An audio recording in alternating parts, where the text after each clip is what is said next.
Hi, I am Agi again from Fakopp, and this is ArborSonic Academy 5 Tomograms tab. This will be a longer episode as we have many different possibilities and settings here on this tab. But as the tomogram depends on the time data collected at the previous step on time data tab during the measurement, let me return there for a minute. Okay, what I wanted to speak about here are these, the column headers. These are the good hit counters.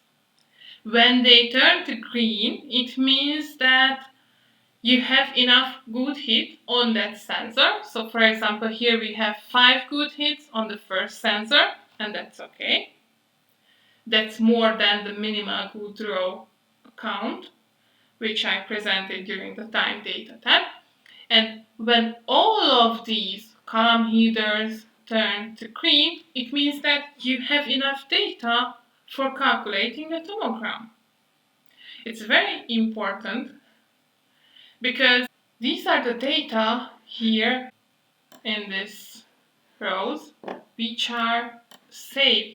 The time data are always saved when you save the project file, while the tomographic images, these are only saved, only exported if you export them. So these images are always calculated on the fly as you switch to the tomogram step. So that's why you usually have to wait a little for that. But all of these column headers are turned to green, which means that you have enough data. You can switch off the battery box to save battery and to be able to measure more. Just to check another example, in this case, there is no time data in this layer, and you can see that these headers are red, indicating that there is not enough data. And when you want to check the tomogram, there is no tomogram. But if you take attention, it is still the same file. So what's going on? If I go to the multilayer view, which is the default view if I have measured in several layers, the program can handle the situation that there is a layer where there is not enough data. So I can see here this empty layer. It's at the proper height with the proper geometry, just waiting for the data, but it doesn't disturb the tomograms of the other layers.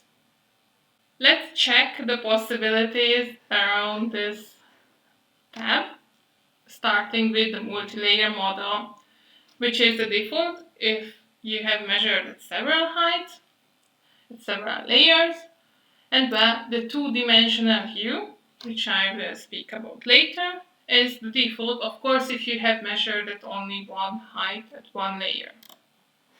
Let's check the possibilities here at the corners and at the side.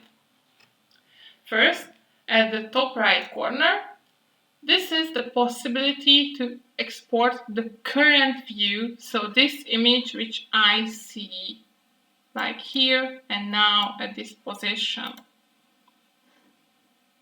If I export the picture, it will be taken to the image container from where you can export it to other programs as well.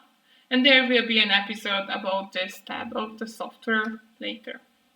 At the bottom right corner, there is a compass indicating the current direction of this model because, well, as you have seen, I can rotate the model by holding the mouse button. And I can check it in every direction. On the left side, there is a legend referring to the color scheme. At the top left, you can change the color scheme. I will show it later. We have many of them. But usually, this default scheme is used.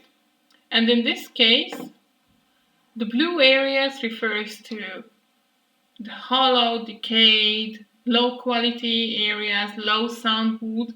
areas, while the green areas refers to healthy wood, good quality, high sound areas. There are many different color schemes. Some of them are discrete and some of them are continuous. For example, this is a continuous black and white color scheme, which can be very useful when you want to print the tomographic images. The bottom of the legend here always refers to the low sound quality, while the top of it always refers to the better quality areas. Okay, let's return to the detailed view, and well, I will show you the same file with this second layer included. Our next possibility is to insert a plane, which is a vertical interpolation calculated from the data at these layers, at these heights. This can be rotated, and it can be also moved to the sides if you are interested in one specific slide of your measure tree. You can also check in the auto rotate to face you function, which means that this will stay at the middle and it will always turn to face you.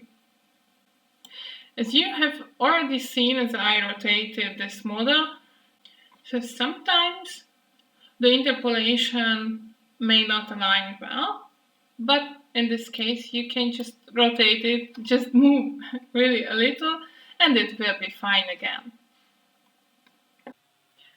By default, sensor 1 faces to the north, as you can check it on the compass and on the multi-layer image as well. It usually works, but there are some cases when it's just impossible. For example, if you have an elliptical shape, you have to place the first sensor to one end of the axis. What can you do and how it affects the multi-layer image? That if you return to the sensor geometry, you can find the compass again as it was detailed before at sensor geometry episode. You can grab the tip of the compass and rotate the layer. For example, now sensor 5 is facing north. And when you return to the Tomograms tab, your layer is rotated. Like this, 5 is at the north and, well, 1 is not. It's good to know that rotating one layer does not affect the other layer's geometry. So here you can see that this is sensor 5, this is sensor 1, and this is sensor 1 again. So if you have to rotate the other layers, well, you can do it again and again, and well, just to rotate them to the perfect direction, to the real direction. There is one more setting relevant to the multi-layer view, but it will be relevant for the two-dimensional view as well, but I will show it right now. It is the change of the system or the setting of the system of measurement, like centimeters or inches. You can switch between them.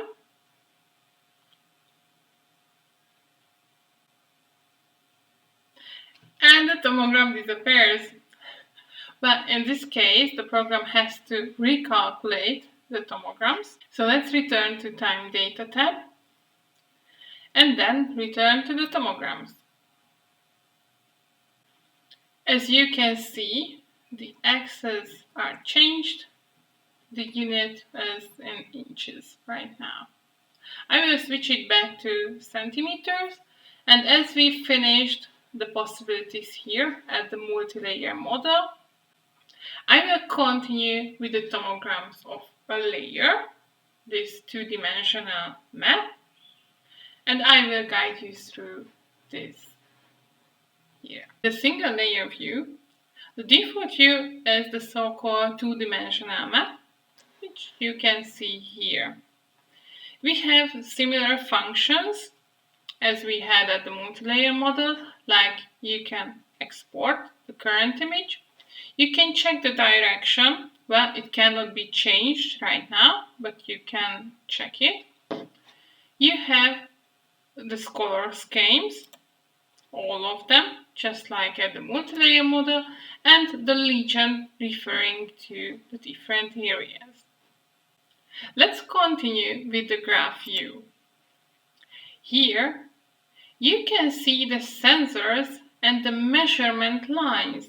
So, for example, this line refers to when you measured between the third and the second sensor, or maybe this here is between the first and the eighth sensor.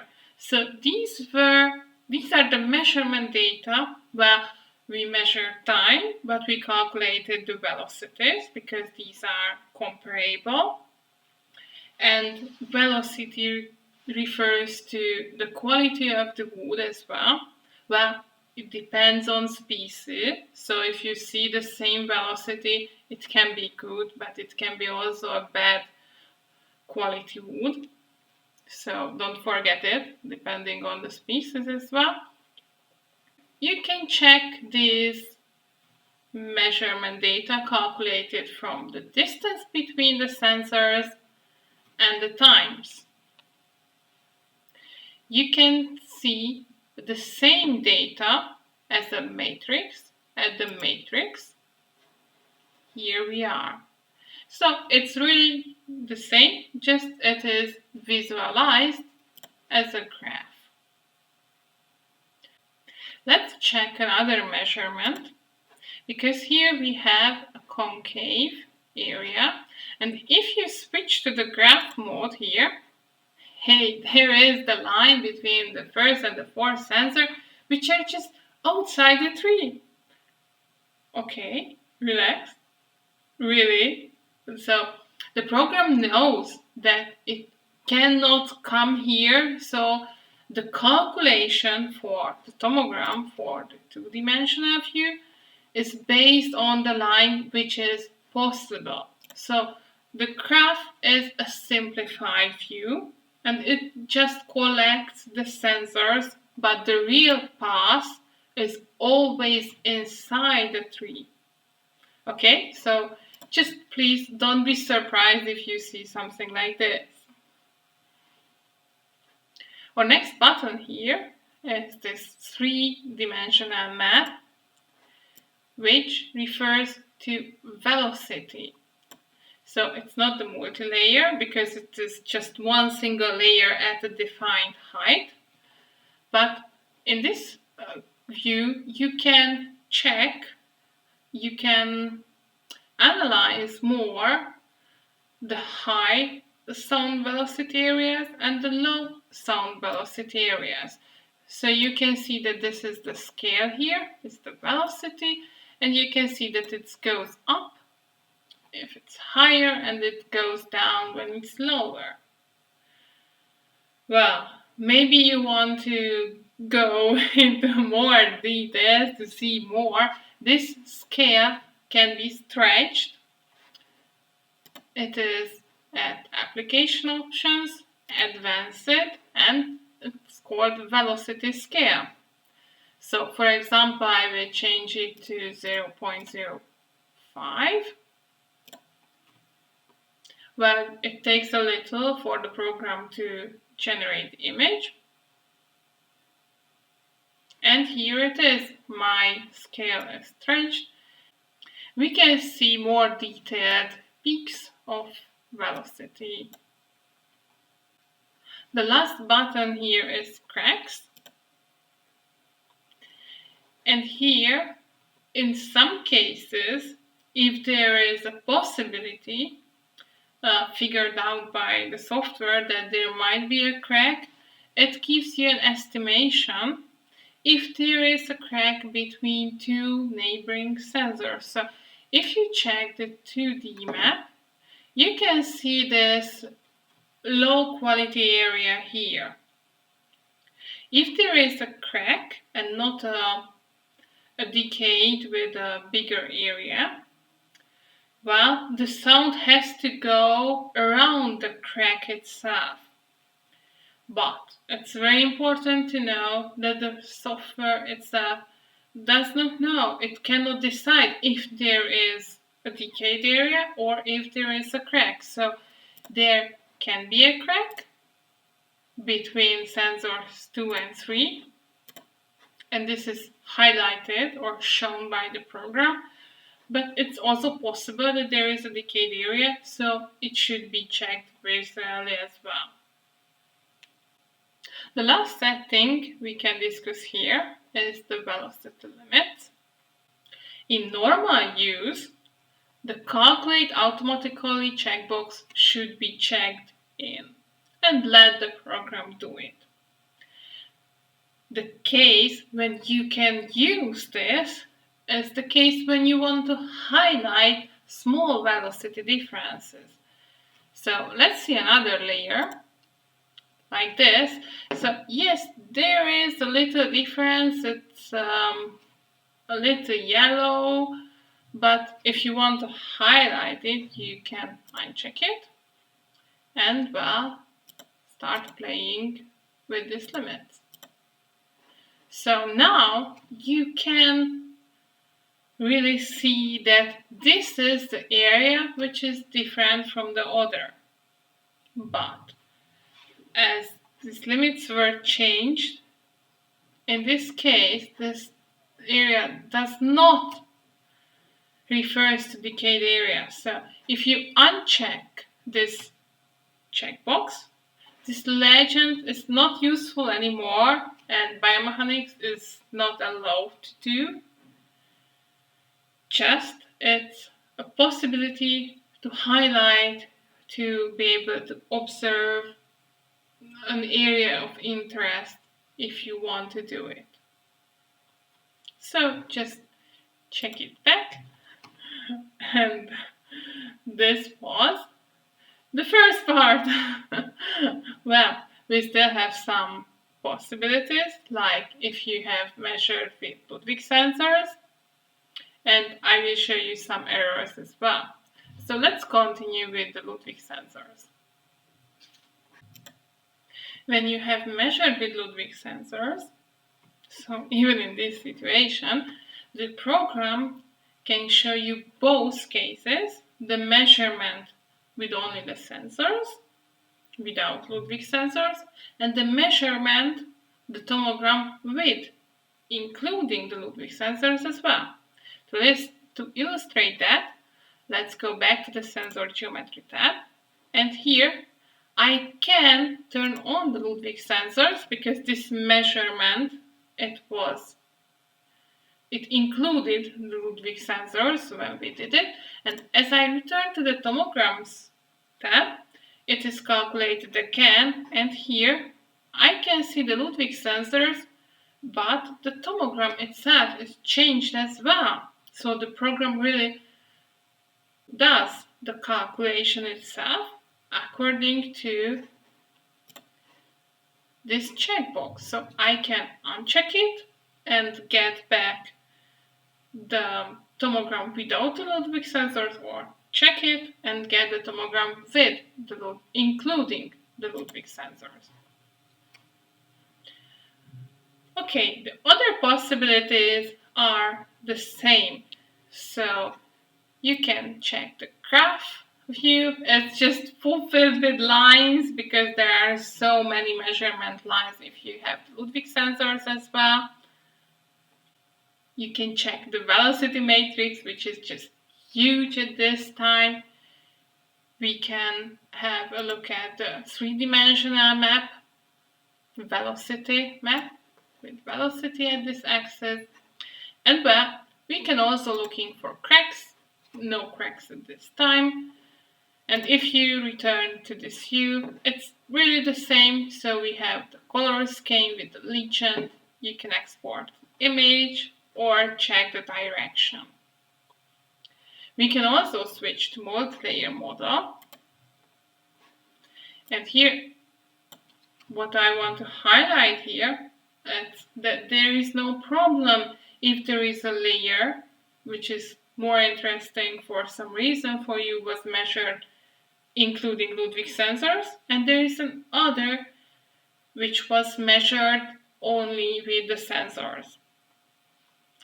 The multi-layer model can handle this, and the same possibilities are here as it was shown before. You can insert a plane, rotate it or move it to the side, or auto-rotate to face you, and here is the compass as I rotate the image, or I can export the image to the image container.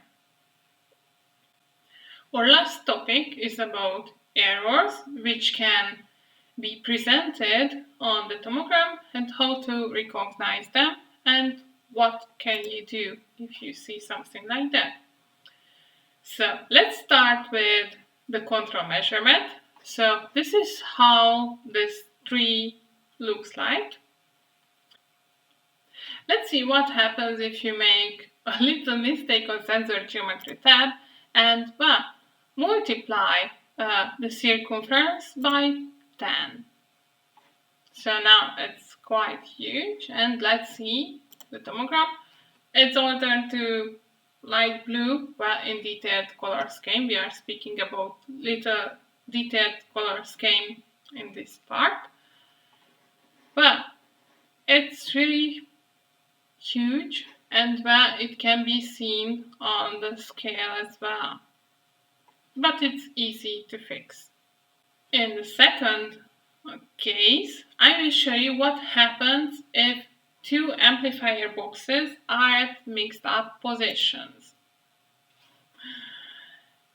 So I mean that when you connect the sensors to an amplifier box, maybe at 9 and 10 and 11 and 12, and you just mix them.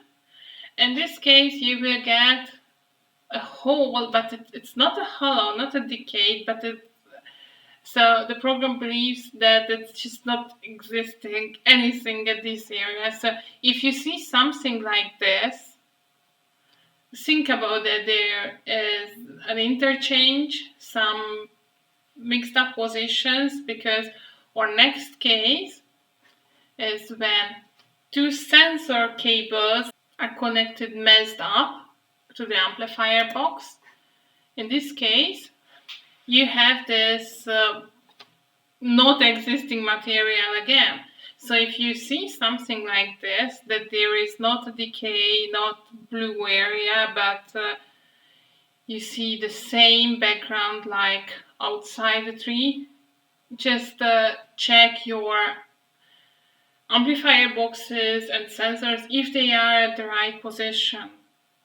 Okay, and one more error which I can show you, because it can be seen on the tomogram as well, is when you have a loose sensor.